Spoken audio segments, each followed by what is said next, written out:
Buenas noches, Radio Tradición les da la más cordial bienvenida.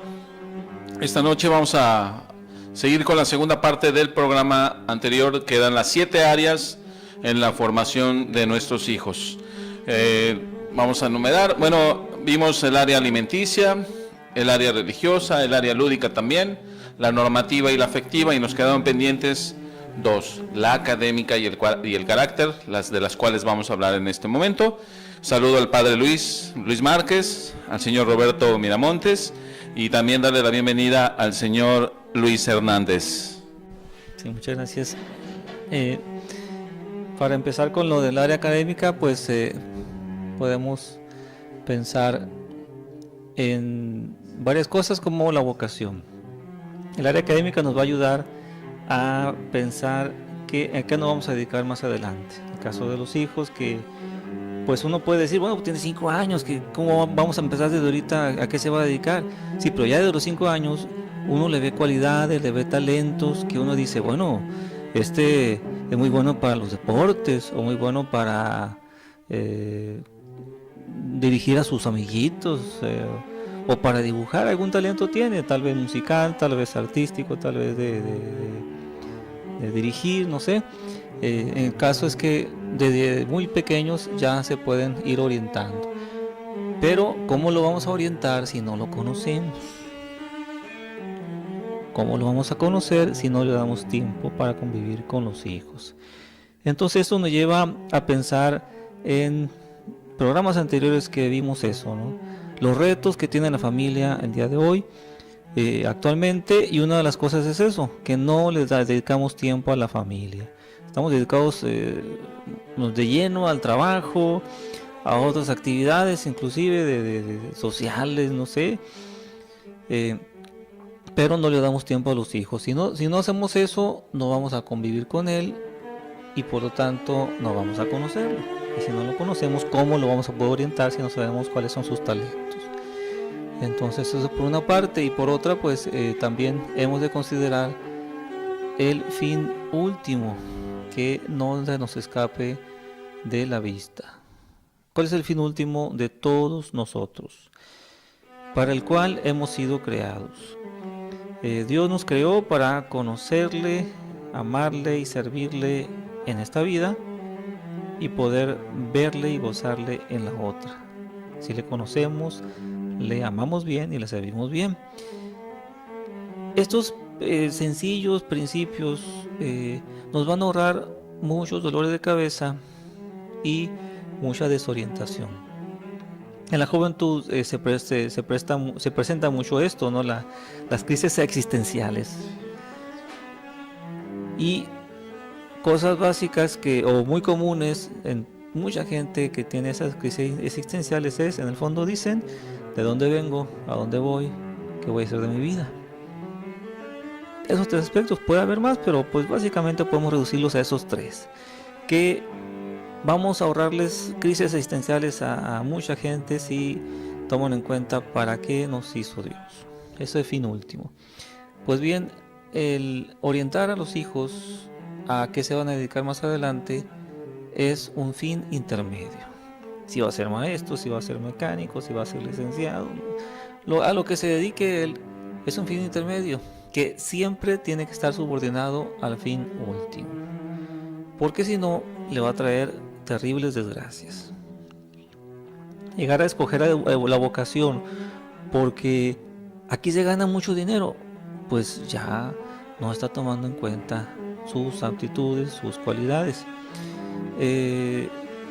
Escoger una carrera porque aunque llegue a ir en contra de algún mandamiento, está cometiendo fraude, por ejemplo, ¿no? Aunque tenga buenos talentos para el negocio, para el comercio, pero se sirve mal de esos talentos porque llega a ser fraude a la gente, engañar. Entonces pues ya no va a alcanzar ese fin último, y aparte pues está usando mal ese fin intermedio, por ejemplo, ¿no? ¿Qué más puede comentar usted? Bueno, yo quisiera pues que los padres reflexionemos un poquito más en cuál es el objeto de las escuelas, de las de las escuelas, de los institutos educativos. Yo creo que hemos puesto en un pedestal a las escuelas, a la academia, en un nivel que no le corresponde. Hay que desmitificar a las escuelas. Vemos a la carrera, la escuela, el título profesional como una finalidad, como si fuera el objetivo de vida, el objeto de misión de vida de un joven, concluir una carrera, un posgrado, un doctorado, etc. Y la verdad de las cosas es que hay que poner a la escuela, a la academia, al instituto en el lugar realmente que le corresponde, y que es, a mi juicio, la carrera, la academia, la escuela es un medio, no un fin. Un medio para que el joven, el niño, utilice en su vida profesional futura de acuerdo a su vocación, como decía el padre. Entonces, si ubicamos a la escuela como realmente lo es que es un medio, y ponemos en primer término la finalidad del hombre, la finalidad del niño, del joven, como fin último, entonces va a ver a la escuela como una herramienta que la va a utilizar debidamente para su fin. Yo le comentaba ahorita, amar y servir a nuestro Señor, a Dios. La pregunta es cómo se le sirve a nuestro Señor, o sea, cómo servirle.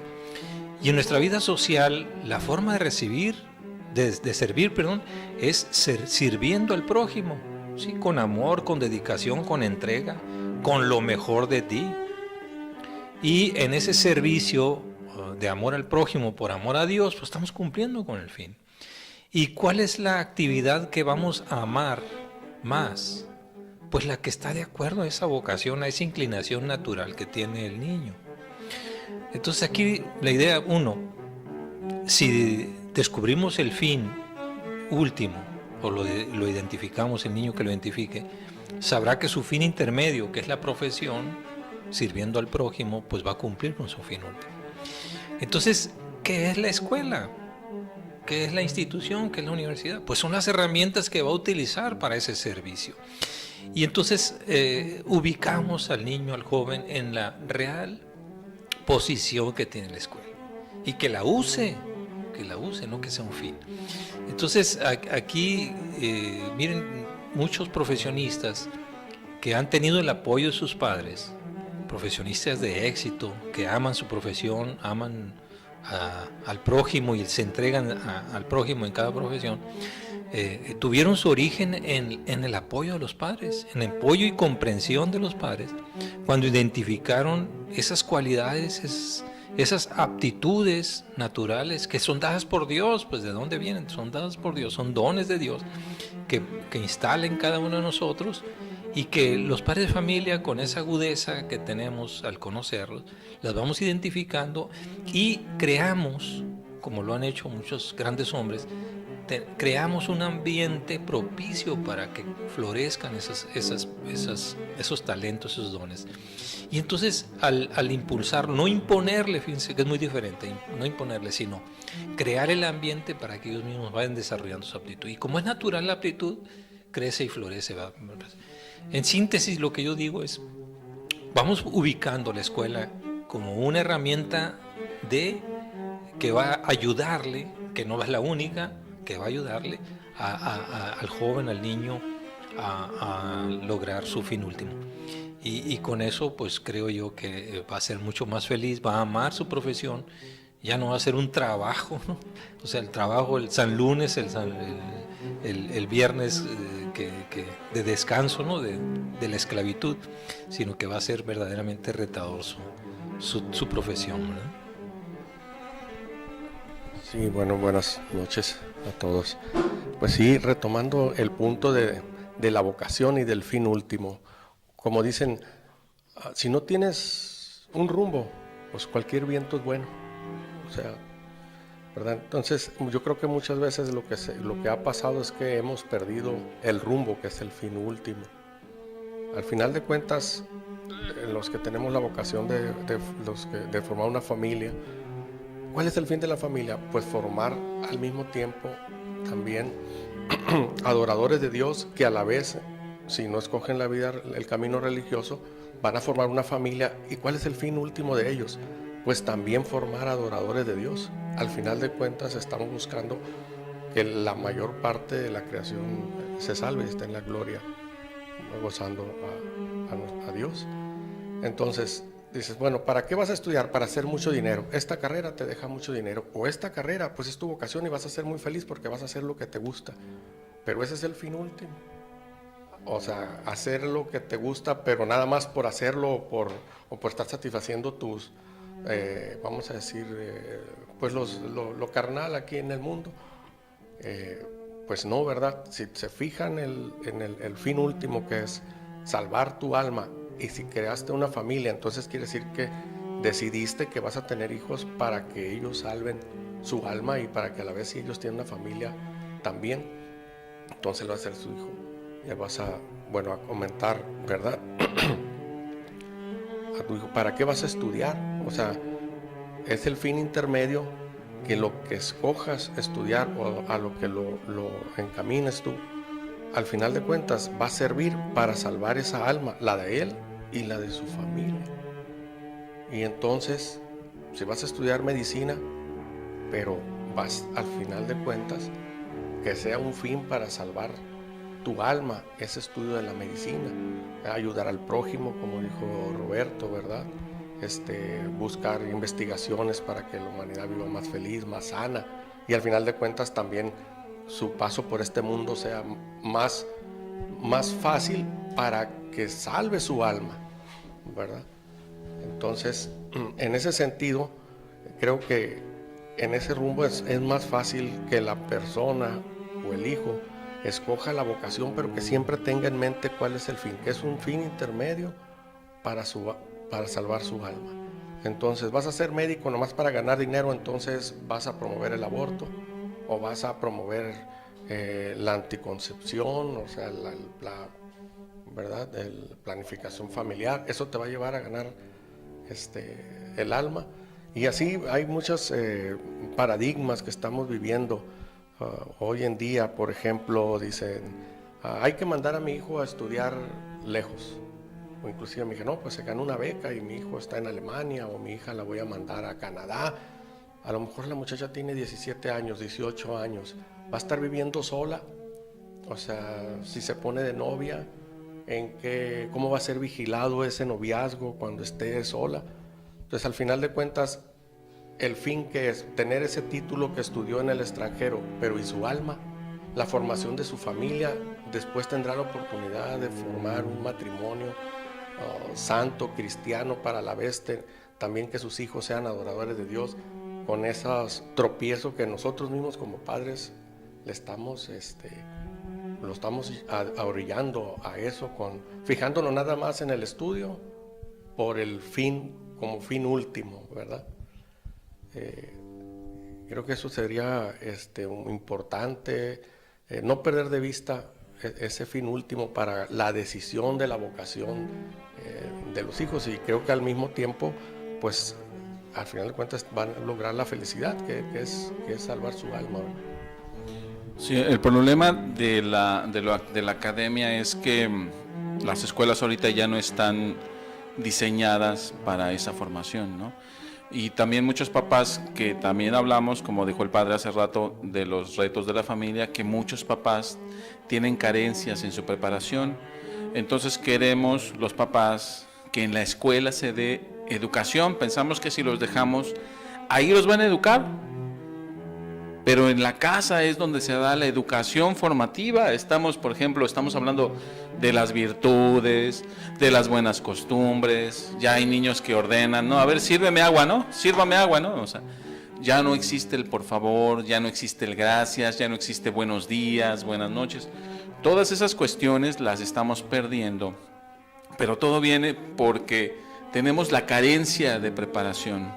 No estamos estamos queriendo que nuestros hijos los eduquen, pero de una manera, por llamarle global, así redonda, que en la escuela no los eduquen, que ahí les enseñen toda la educación formativa que nos corresponde a nosotros en la casa. en la escuela. Las escuelas no están diseñadas para eso actualmente, al contrario, ¿no? De hecho, hasta sacaron a Dios de las escuelas. Fíjense que observando un poquito la historia de la educación, realmente los sistemas educativos pues se han ceñido a políticas públicas más que a la formación real de los niños y jóvenes. Durante muchos años vivimos un sistema político que tergiversó la historia.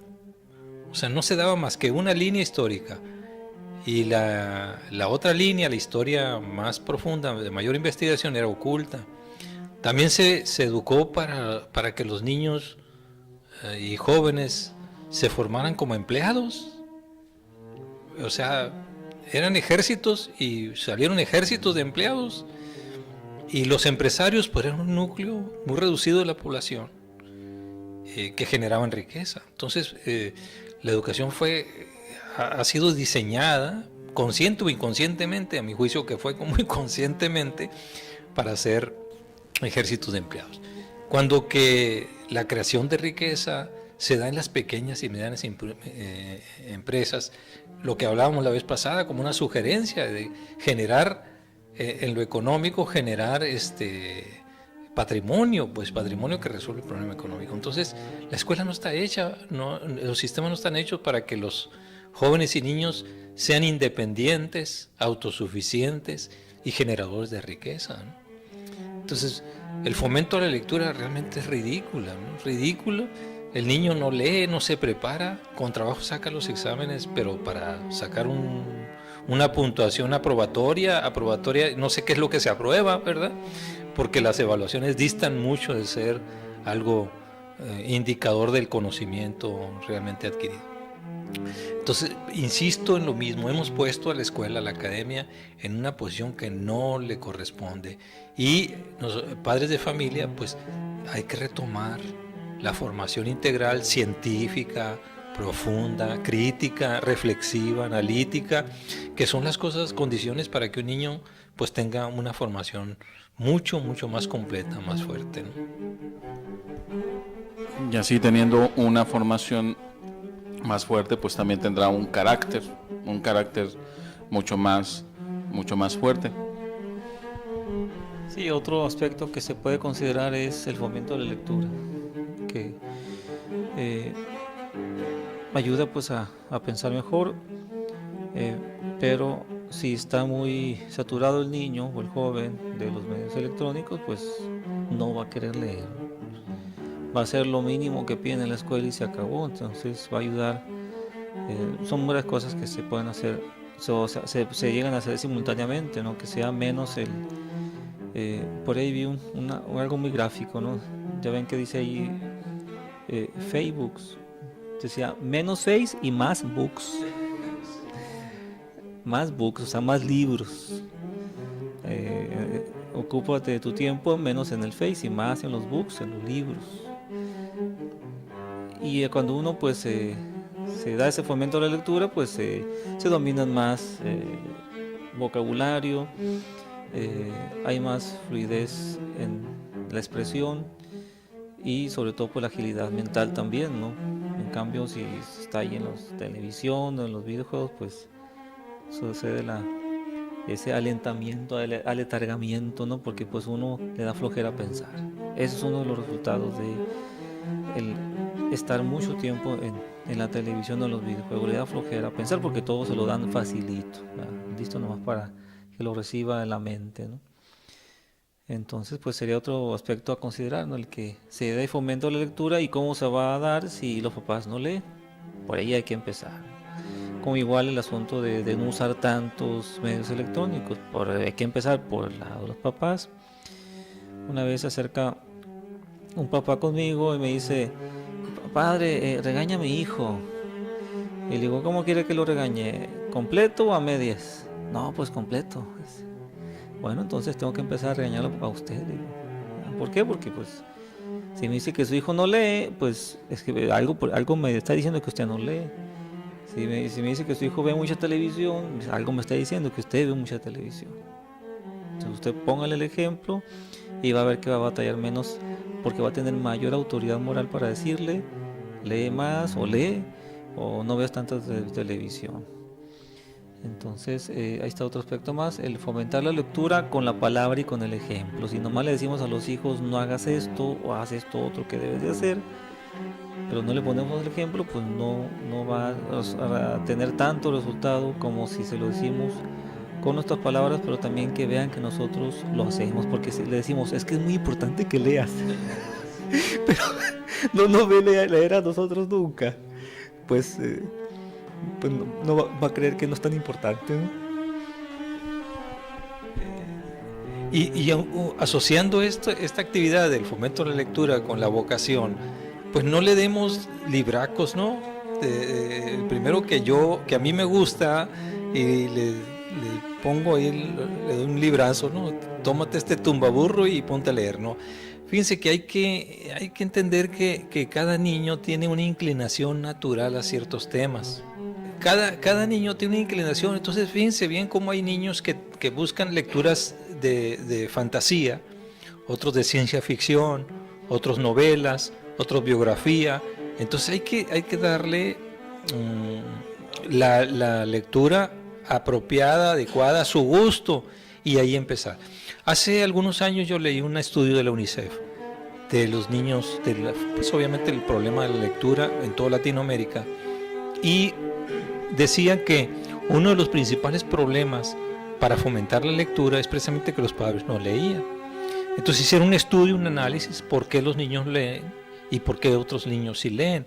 Y encontraron que los niños lectores se debía que los padres desde niños, antes de que empezaran a aprender, siquiera antes de que empezaran a hablar, les leían cuentos, novelas o de esas lecturas pues para que se vayan a dormir o algo así, ¿no? Cuentos, etcétera.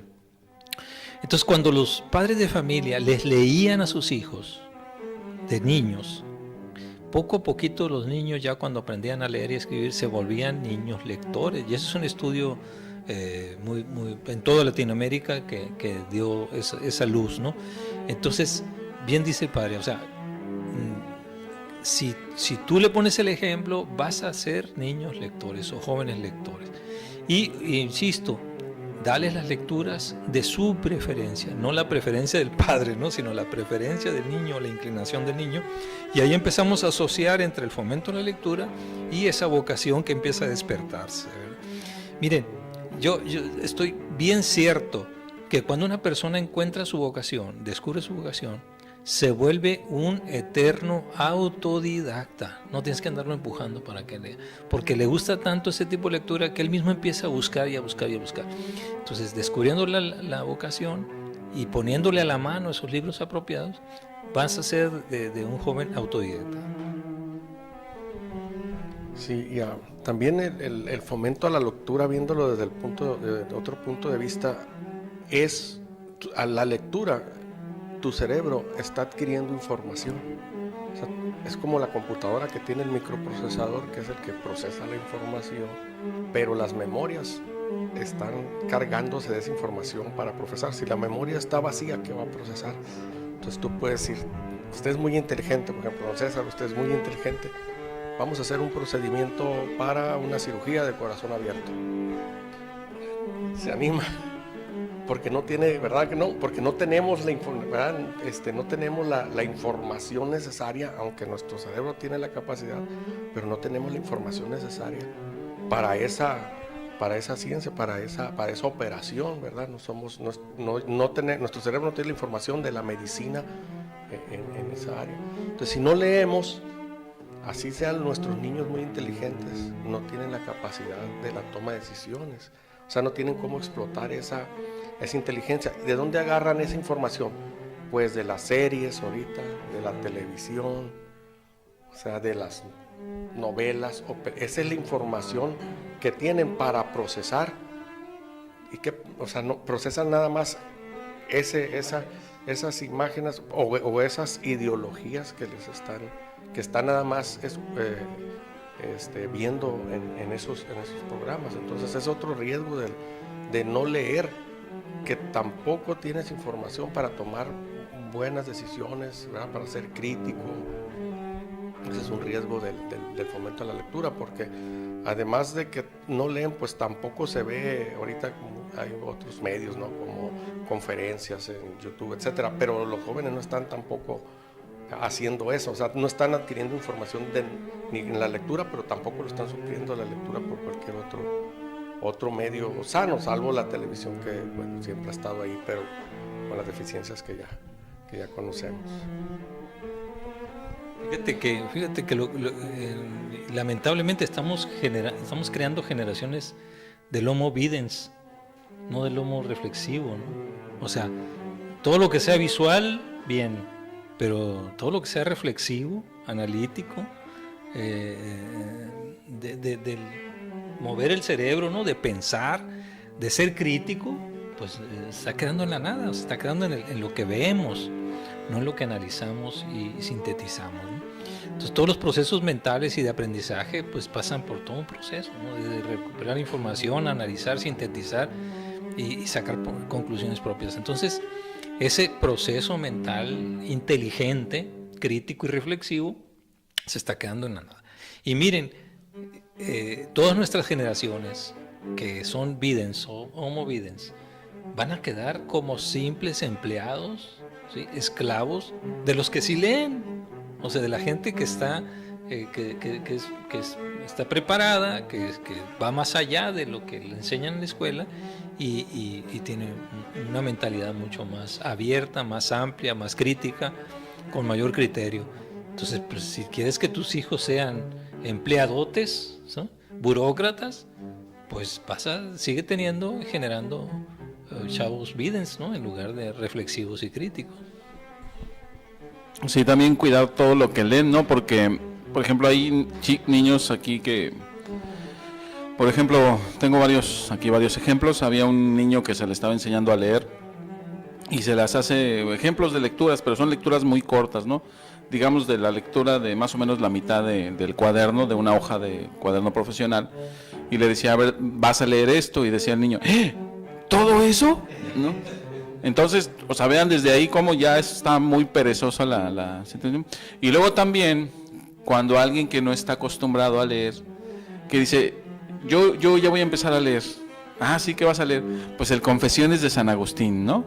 Pues es un libro que obviamente que muy pesado, ¿no? O sea, y no se lo vas a recomendar a alguien que apenas está empezando a leer. Yo le dije, no leas eso.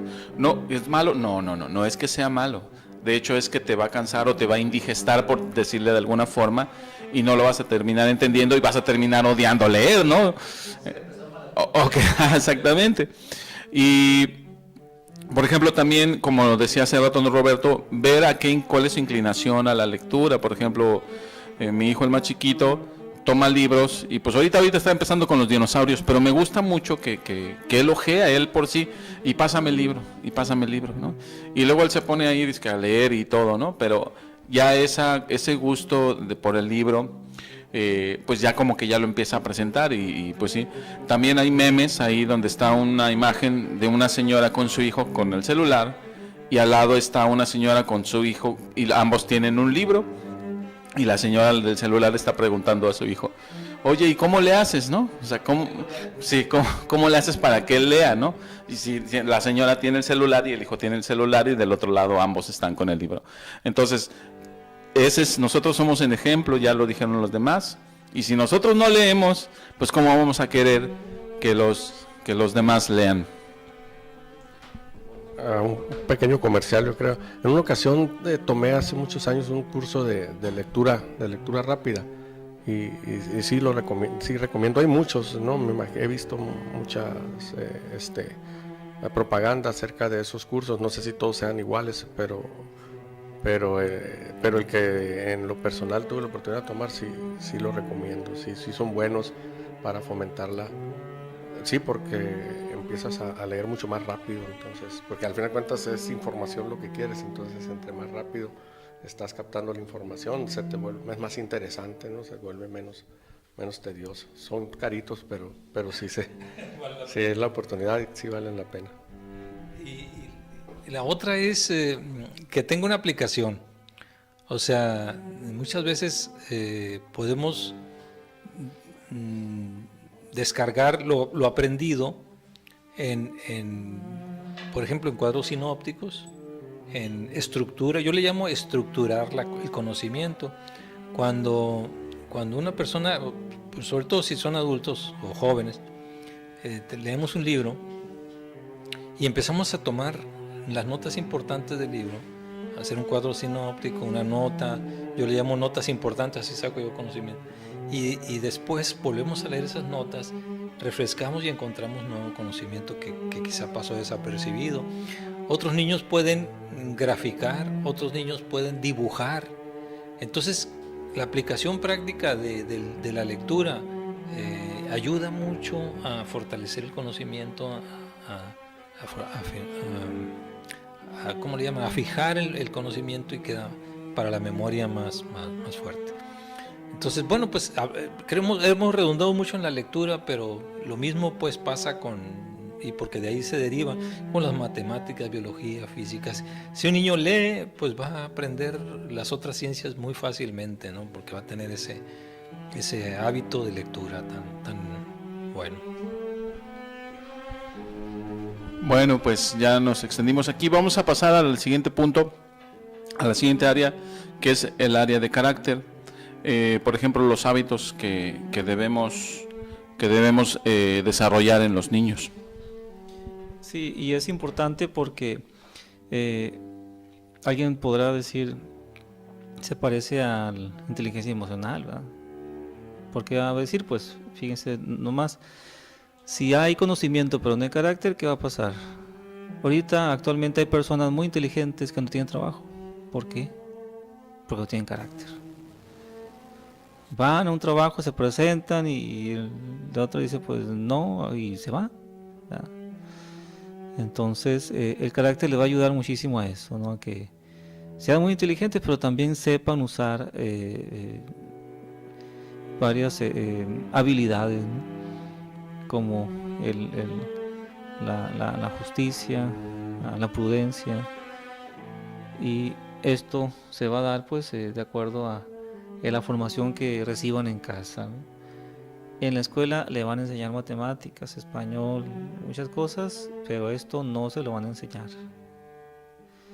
Que en su casa reciban esa formación en las virtudes cristianas, ya el mismo nombre de virtud significa que no es un acto, sino un hábito. El carácter se forma por hábitos. Si es un carácter malo, es porque se va a formar de hábitos malos, o sea, los vicios. Si son hábitos buenos, pues va a haber un buen carácter ahí que le va a ayudar mucho a la persona. Y me parece que era Aristóteles el que decía que el hábito es como la segunda piel de la persona, como la segunda naturaleza, ¿no? Y esta naturaleza uno la puede formar. Hay una que no, como son los temperamentos. Uno ya nace con ciertas inclinaciones, ciertas aptitudes que puede ir perfeccionando poco a poco. Pero esto otro, totalmente uno lo puede hacer o rehacer, formar o reformar, como hay unos que ya necesitan reformarse, ¿no? En fin, hablando de reformarse, pues algo nos puede hablar sobre los caprichosos o los berrinchudos. Sí, fíjense que hay una creencia, falsa creencia, que dicen, es que yo soy así, no puedo cambiar. No es cierto. La verdad es que cuando se trata de carácter, el carácter se forma. ¿Y desde cuándo se forma? Pues se forma desde pequeños. ¿Por qué se forma así? Por nuestra responsabilidad como padres. ¿Por qué el niño es berrinchudo? ¿Por qué el niño es caprichoso? Y ante un deseo, o el deseo de un dulce, un chocolate, de ir al cine, de lo que quieran, hace berrinche, llora, grita y patea hasta que lo consigue. ¿Y por qué lo consigue? Porque nos doblegamos a su ímpetu, a su interés, a su gusto, a su capricho. Si los deseos del niño son por antojos, por querer algo que no necesita, y se dio cuenta cuando estaba bebé o niño, o a la edad que ustedes quieran, se dio cuenta que entre más recio lloraba, entre más coraje hacía, nosotros como padres nos doblegábamos a ese deseo. Eso es aprendizaje. El niño se dio cuenta que ante su coraje, ante su berrinche, cediste, y al ceder a ese capricho aprendió. ¿Qué aprendió? Que entre más berrinche y más coraje, pues más fácil cedes. O bien, no cediste tú, pero cedió tu esposo o tu esposa, pues ya sabe que si no lo consigue con uno, lo consigue con el otro. Entonces, cada vez que cedemos a sus caprichos, le estamos educando, o sea, le estamos mal educando, y él está aprendiendo. Entonces, ceder a los caprichos es como le estamos enseñando que a los caprichos va a obtener lo que quiere. Y como siempre busca pues lo cómodo, lo confortable o lo placentero, pues estamos educando niños, jóvenes, caprichosos. Y ante los caprichos de la vida, pues ¿cómo va a crecer cuando sea grande? Caprichoso y berrinchudo. Y va a querer que todo el mundo le conceda sus deseos, por inútiles que sean. ¿Qué es eso? Eso es debilidad de carácter. Es un carácter débil que se va a doblegar ante cualquier dificultad porque no le van a dar lo que él desea por capricho. Entonces hay que tener cuidado en sus deseos, en sus caprichos, porque lo único que estamos formando al ceder es jóvenes y niños sin carácter, que no están dispuestos a sacrificarse para obtener lo que desean. Y fíjense que hay otro vicio que cometemos, el vicio de premiar lo ordinario. O sea que fue a la escuela y se levantó temprano, queremos darle premios. Entonces, ¿qué estamos haciendo? Que estamos haciendo que el niño desee o espere por hacer lo que le corresponde, premios por todo. Entonces, eso también es debilidad de carácter, porque ante cualquier actividad, él va a esperar un premio. Y si no tiene el premio, pues simplemente no va a hacer. Entonces, estamos premiando lo ordinario. Y eso es debilidad de carácter, estamos generando debilidad de carácter. Entonces hay que premiar lo extraordinario. Cuando un niño joven hace algo extraordinario hay que premiar. Lo ordinario se estimula, se motiva, pero lo extraordinario no. Lo extraordinario se premia, ¿verdad? Sí, y ahondando un poco también en esto de la premiación, también se nos ha enseñado, ¿verdad?, a los padres de las últimas generaciones, pues que es malo corregir al niño, que es malo corregirlo, que lo vas a traumar si lo corriges, y se ha perdido la autoridad. Lo mismo, creo que el principio de eso es que hemos perdido el fin último y entonces no sabemos cómo educar al niño, qué está bien o qué está mal.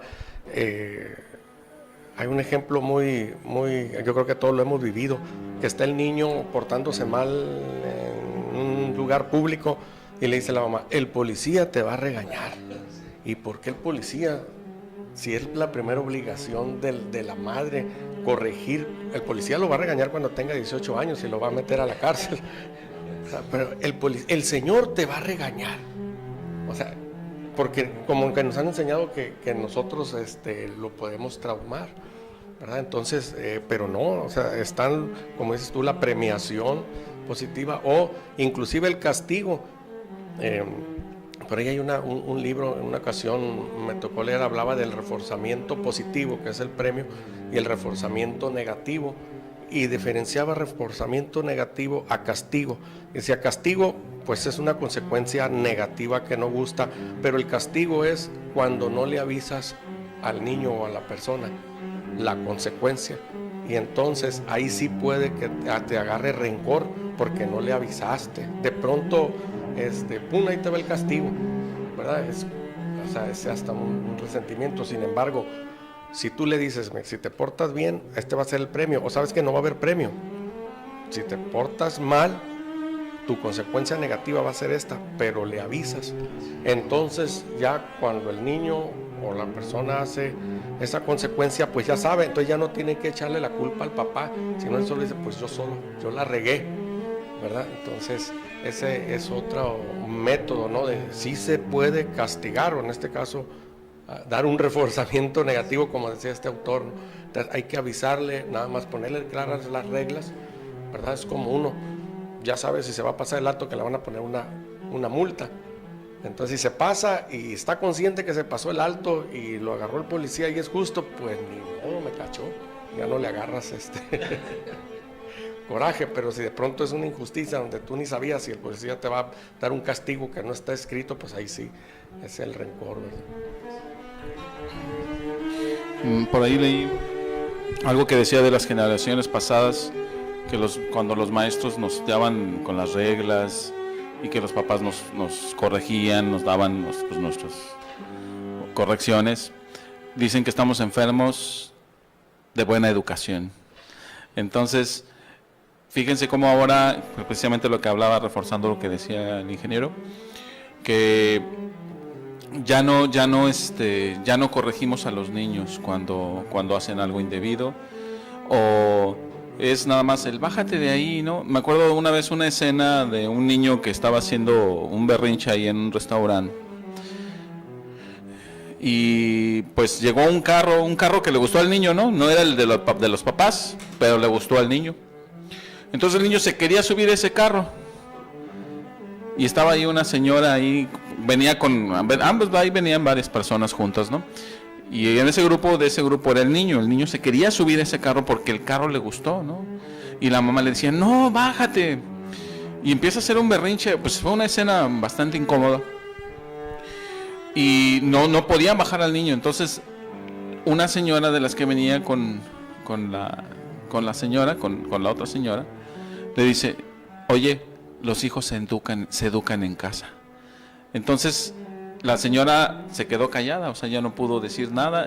La agarró la misma señora que corrigió, sacó al niño sin preguntar, sin nada, sin pedirle permiso, y lo bajó. Entonces, ¿cómo de ahí tenemos los papás estamos creciendo sin carácter? No podemos con los niños. Les pedimos permiso para todo, les pedimos permiso hasta para ir a los retiros. Hijito, ¿quieres ir al retiro? ¿Verdad, padre? ¿Por qué me dice a mí? Porque por ahí he escuchado eso, ¿no? Desgraciadamente.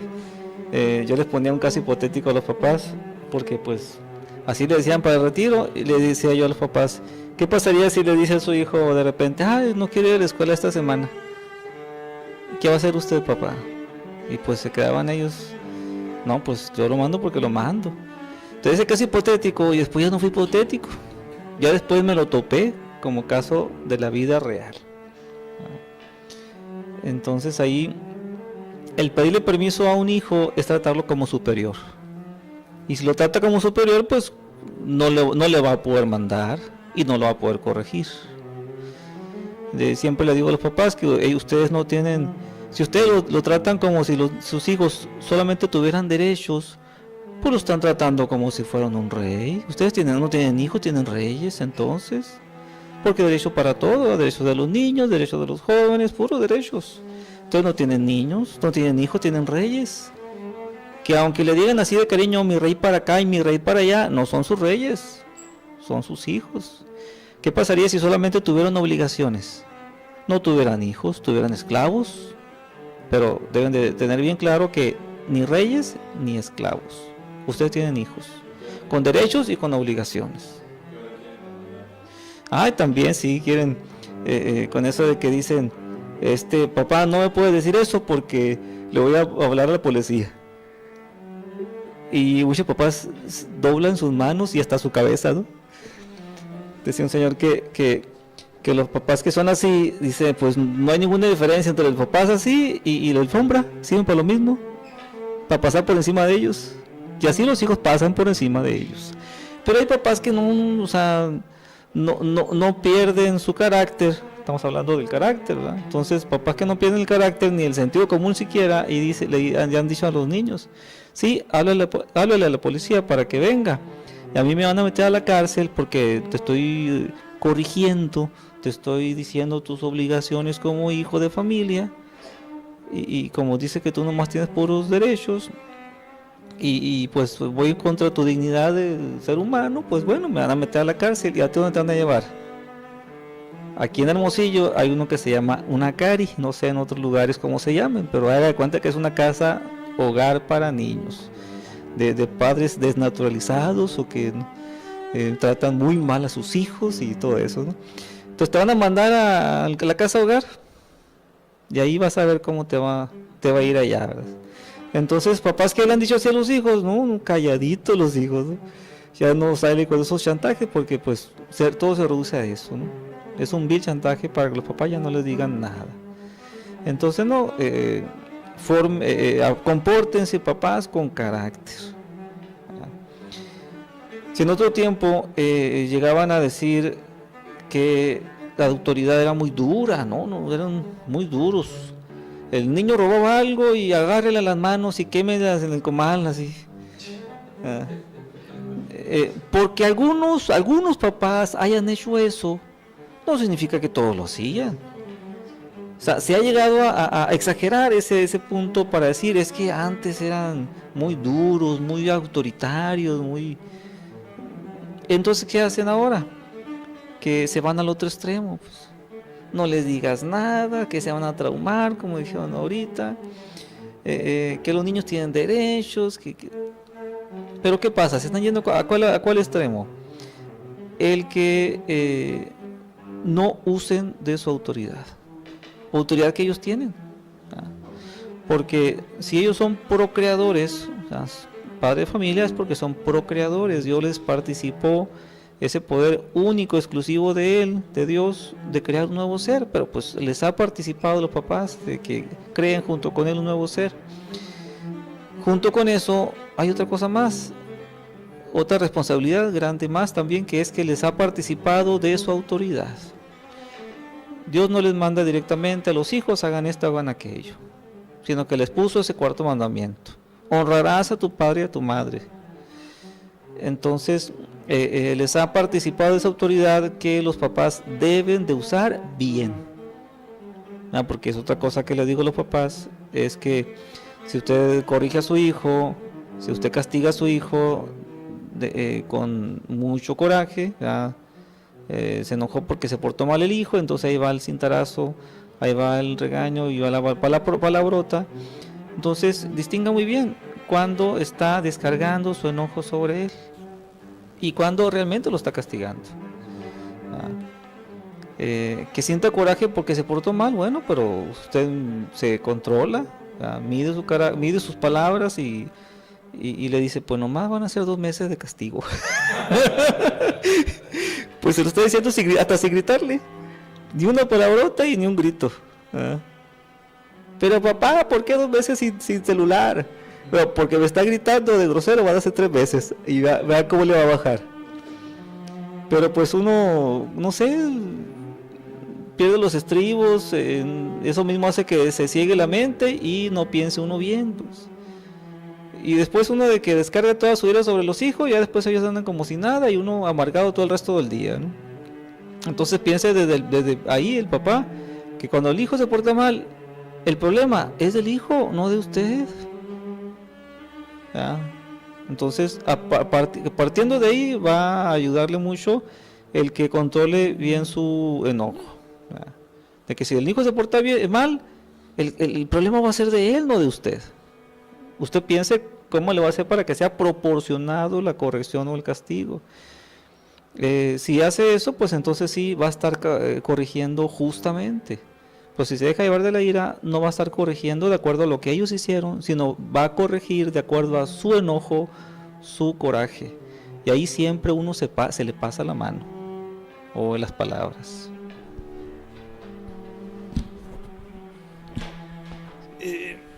Dos cosas. Uno, pues es muy recomendable no castigar enojado. Muy recomendable. ¿Por qué?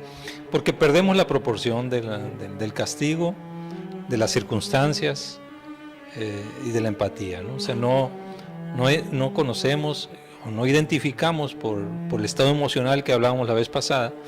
Cuando tenemos un estado emocional muy alto, no reflexionamos realmente la medida del castigo. Entonces, no sancionar por reglas ya establecidas, que también lo comentamos la vez pasada, reglas que tú has establecido, no sancionar cuando estamos en un estado emocional de ira, de coraje, etc. Y yo les recomiendo esto: no hay que ser gritos y sombrerazos. ¿Para qué gritos y sombrerazos?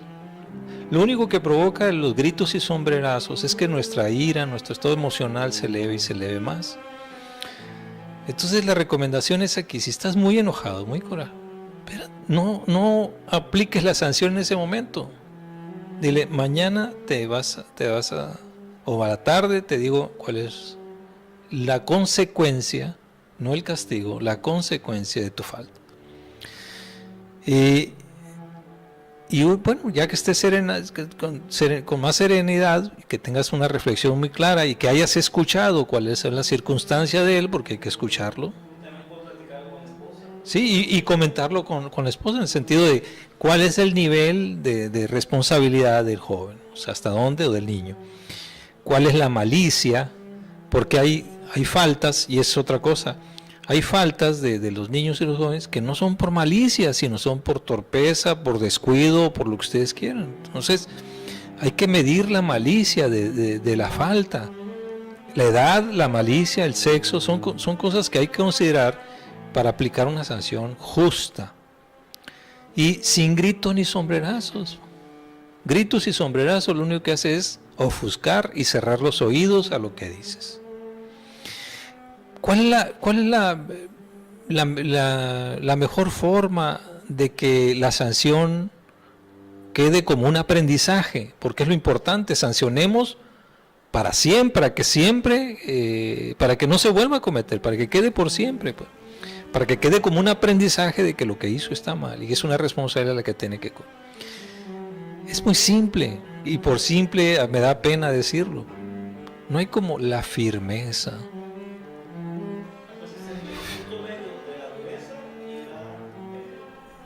Así es, firme. Una sanción pensada, decidida, y se aplica. Llora, grita, chantajea el niño, ¿sí? Hace, ¿cómo le llaman? Se vuelve muy meloso con el chantaje, o con, no, sí, ahora sí, ya, te lo prometo, y llora y tal, ya no lo vuelvo a hacer y todo eso. Qué bueno que no lo vuelvo a hacer, ¿sí? Pero la sanción se aplica. Que no lo va a hacer, bendito Dios, no lo vas a volver a hacer, qué bueno, es aprendizaje.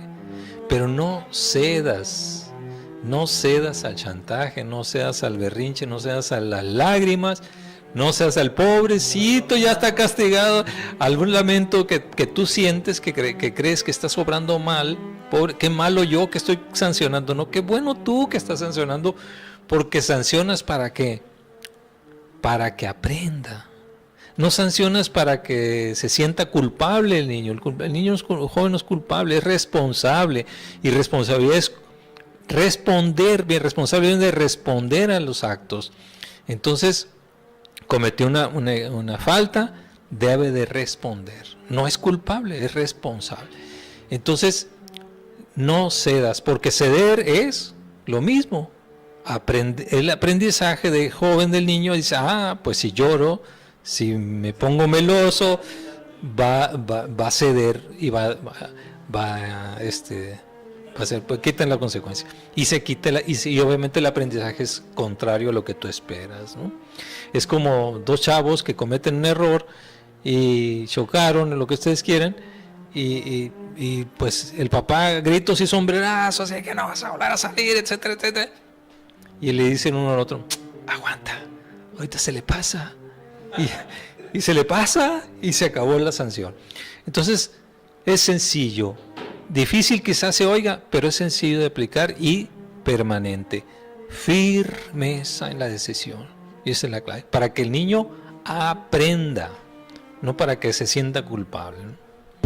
Sí, otra característica también que he escuchado por ahí, aparte de la firmeza, que también le llaman algunos autores, que sea seguro. O sea, dice que sea seguro, y también recomiendan que sea pronto, ya sea el castigo o el premio. Es decir, le voy a llevar un regalo, te traigo tu regalo de cumpleaños, cumpliste años hace 7 meses. Entonces, el premio, o ya sea el castigo o el reforzamiento negativo, que sea, bueno, firme, seguro, es que el niño sepa que si le prometiste o se hizo una falta, es seguro que se va a cumplir. Y que sea pronto. Por ejemplo, dices, si estás al cruzar una calle y viene un autobús y no te avientas al autobús, porque sabes, es casi 100% seguro que el autobús te va a atropellar, y casi 100% seguro de que las lesiones van a ser graves. Oye, pero el cáncer y el fumar también, pues también te causa la muerte, y sigues fumando, porque el cáncer no lo ve la conciencia como inmediato, dice, ni como seguro. A lo mejor me da cáncer y a lo mejor me va a dar en no sé cuántos años. Entonces sigue fumando, porque la consecuencia no es ni segura ni inmediata aparentemente, ¿no? En el subconsciente. Entonces esa es otra de lo que recomienda, que sea inmediato también en la corrección. Bueno, pues estuvo muy buena la charla este día y todavía nos quedamos cortos, ¿no? Pero vamos a finalizar aquí, nos extendimos. Muchas gracias por escucharnos y pedimos sus comentarios, pedimos si alguien tiene intereses, sugerencias en los temas que tenemos que quieran que tratemos, y con mucho gusto. Nos despedimos el padre Luis Márquez, el señor Roberto Miramontes, ingeniero Luis, bienvenido, César Martínez. Buenas noches y que Dios los bendiga. Nos oímos la próxima semana.